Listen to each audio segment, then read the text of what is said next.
Hi lovelies, this video is how to advocate for your autistic child.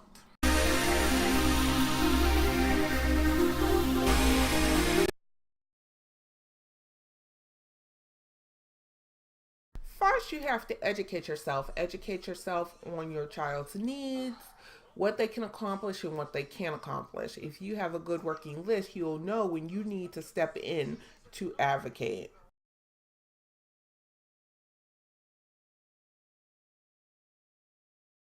Network with other people. This is key.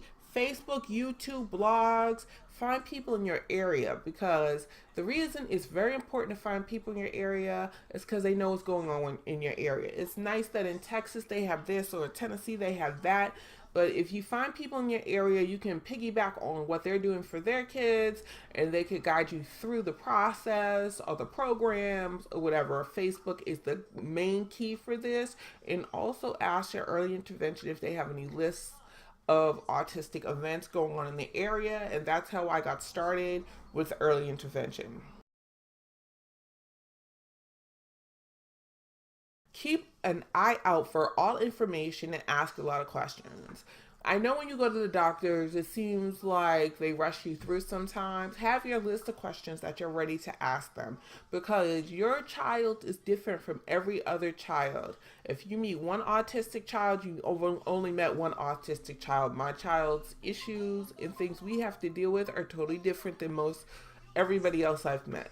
Maybe a few similarities here and there. So, especially medically, because I definitely asked about supplements, and my doctor was kind of like anti supplement, but I'm like pro supplement. So, I didn't, I'm not going to do anything to poison my child, but I wanted to do more research in the supplement area.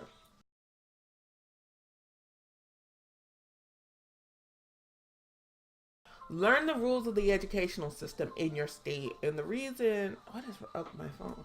The reason this is important is because I feel like these school systems try to snow you and give you what they give every other child. Now, maybe if you're in like the primo school system, that's great, but you need to know what your child's entitled to, what's their criteria, how often are they seeing these therapists, like how often are they seeing the speech therapist, how often are they seeing the OT.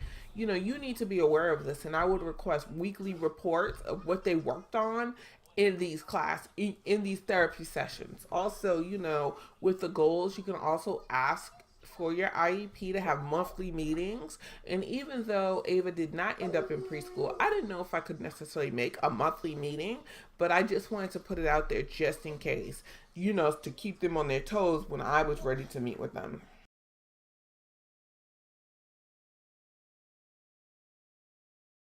Okay, so this is difficult to say, and not difficult to say, but I guess some parents, are not on the same page as me, I guess, which is fine. Your kid is your kid.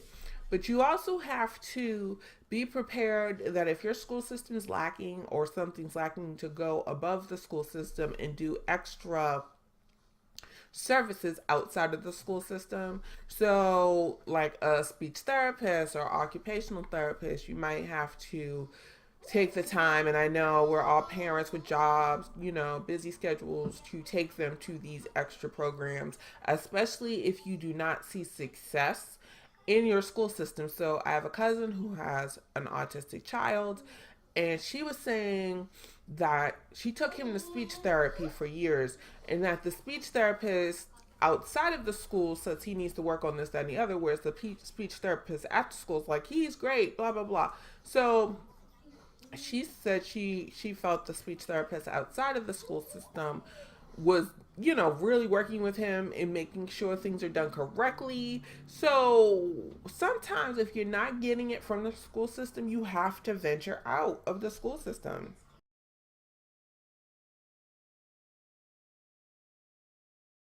This is key. Look for special needs events in your area. And this is helpful in a couple of ways, because you can meet parents that understand